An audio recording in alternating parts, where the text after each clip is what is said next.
So this was a particular film that was a highlight of that period for me. Obviously the gateway drug into the late Liz era is really Boom, which I'm sure a lot of you have seen.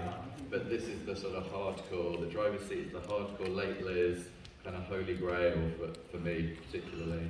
How many of you have actually seen this before? There's a few in the house, yeah. So most people have probably seen it on a very ropey sort of bootleg DVD that was doing around.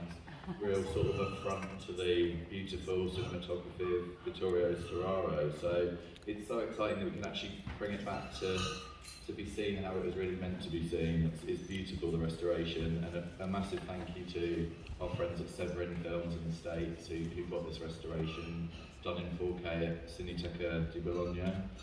And it would again, it wouldn't have been possible without them, without the rights holders in Rome, who I started to stalk obsessively about 10 years ago. They were completely bemused at these emails coming in from this random guy at the BFI, trying to find out what materials they held, what the right situation was.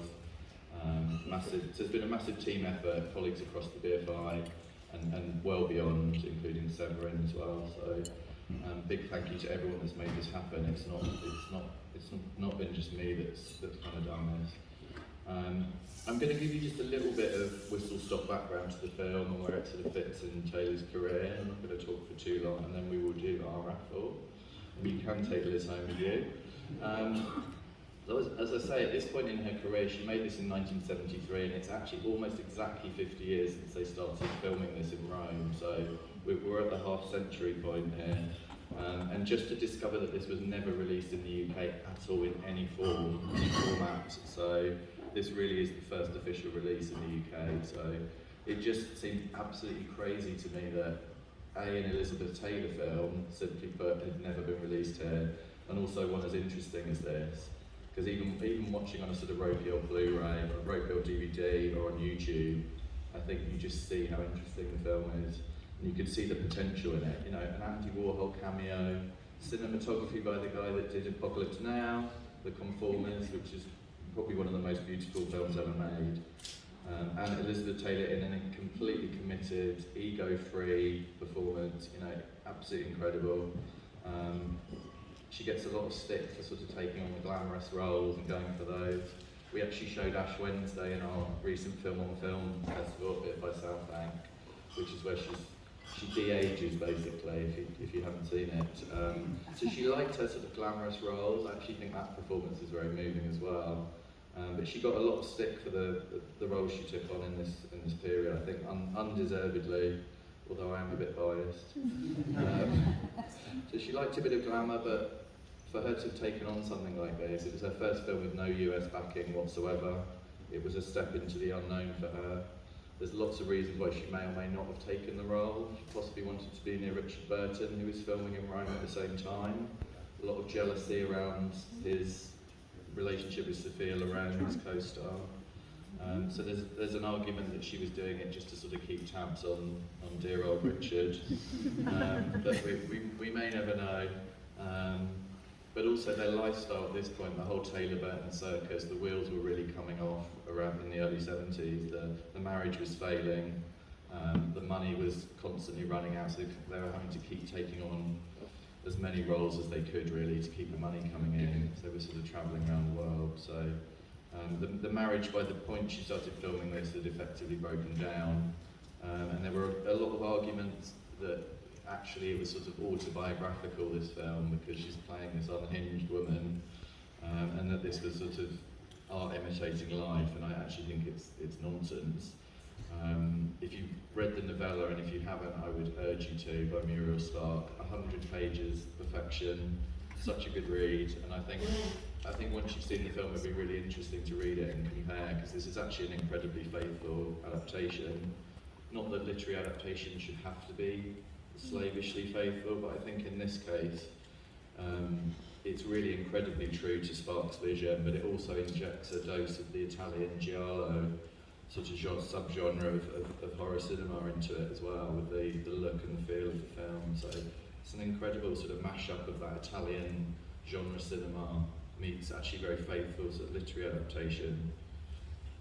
I mean, Taylor was a massive fan of Muriel Stark. There's letters that exist between them where Stark was expressing how happy she was that Elizabeth had been cast, and then apparently later she was quite shady about the film, so but that's very Muriel Stark kind of response. She'd written the novella when she just moved to Rome in the late 60s. It was really, although it doesn't explicitly say it's set in Rome, you know, it's clear from the descriptions in the novella that that's where she had in mind. It had actually been almost made a couple of times before, after the novella was published. Visconti wanted to make it with Glenda Jackson in the lead, late great Glenda Jackson, but nothing came to fruition until this Italian project got funding, and it was made by Rizzoli Film, which was the kind of production arm of the famous publishing house. So filming started late July 1973. Taylor arrived in Rome in the middle of an absolute sort of press circus, mirroring a little bit of the sort of Cleopatra shenanigans of many years previously when they first got together, obviously, and the big scandal ensued. But she was arriving back in Rome in much more unhappy circumstances, and it soon became clear that the relationship was not repairable, and she was initially staying with Burton at Sophia Loren's villa, and her husband Carlo Ponti, the producer, and she eventually just left and checked into the Grand Hotel. And there's many stories of her.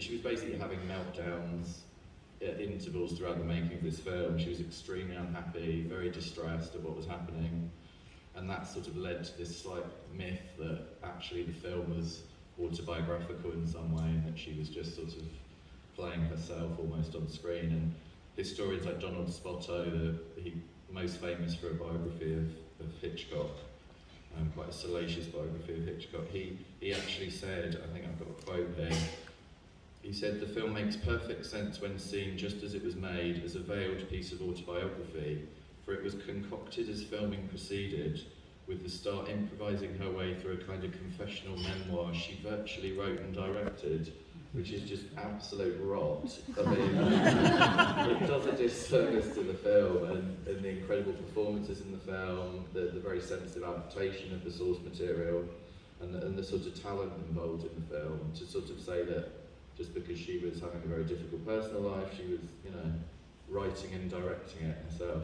And as you'll see, I mean, although she was very distressed during the making, she wasn't that distressed, so you'll see what I mean when you watch it. So it was a very difficult time for Andy Warhol, who has a cameo in the film. You know, he talked about how he just was bemused by her behaviour. She was having sort of frequent kind of meltdowns at him and other kind of members of the cast and crew, sort of regularly taken to her bed in her suite, and very, very upset. So it's a difficult time. But the fact she still managed to give this performance, I think, is pretty incredible. And as I say, the lack of ego in this performance as well is extraordinary. She wasn't just about the glamour, and this character Lise that she plays is deliberately making herself look ridiculous and garish to attract as much attention to her sort of journey through Rome, to her ultimate fate as possible. In terms of the look of the film, I mean, an interesting thing that I found talking to her archivist, Taylor's archivist, was that her main costumes were actually designed by Valentino, who was her favourite Roman couture house. So even these incredibly garish clothes that are really faithful to Spark's description in the book, you know, she insisted that Valentino had to realise that. And they still survive in the archive, in her archive, so I'm trying to get them to send me some pictures of the costumes. And they've been really helpful with this project, actually, and whoever wins the Blu-rays, you'll see I've written an essay, and there's some nice little goodies from the Liz Taylor archive in there. They've been very supportive of this. Because there was a rumour that she basically tried to buy up all the prints, she hated it, she didn't want it in circulation, and again, I think that's not really quite the case. There were actually very positive reviews of the film when it came out, and there's a good Vogue review of her performance that her agent passed to her in the early 1976 when it finally was released in the States. So it had a bit of a tortuous journey to the screen. It never made it to the screen in the UK at all. In Italy, it was released as Identikit, and that's the title you'll see on the screen from the restoration. That was the Italian title of Spark's novella. So it's had this very strange kind of life of bubbling up as under different titles. There was a very shoddy VHS in the States titled Psychotic in the mid-80s. They use all these pictures of her and Warhol that are from sort of 10 years after the film was made. It's amazing. And that was a lot of people's sort of gateway into this film. People like John Waters, Bruce LaBruce, who's written an essay for the Blu-ray booklet. I was trying to persuade him to do a little hello video for us today, but he's too busy whizzing around Europe at the minute. So it's certainly had a cult following, and it's popped up on YouTube on occasion, but many people either didn't know it existed at all or have never been able to see it. So I really wanted to kind of change that, get it back out there.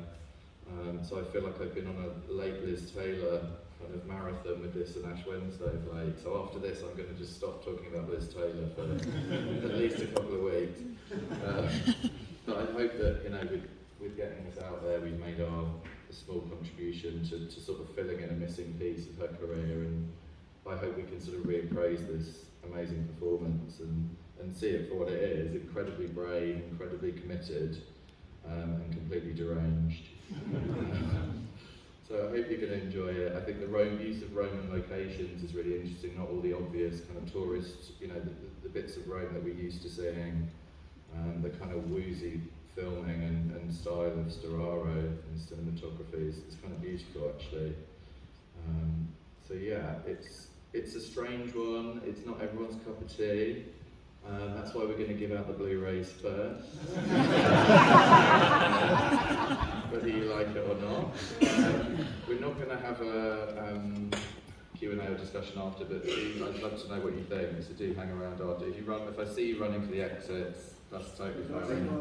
Yeah, exactly. So that's probably enough of me waffling. Please tell your friends. You know, we want to spread the word about this film. We have theatrical rights now at the BFI, so I'm hoping we can arrange some more screenings. But massive thank you again to the Vito Project crew, to Matthias and Marco and all of the crew, and everyone at the Cinema Museum. And proceeds tonight from the ticket sales are going to help support this wonderful museum as well. So that probably is enough waffling from me, and I am going to draw the raffle. Yeah.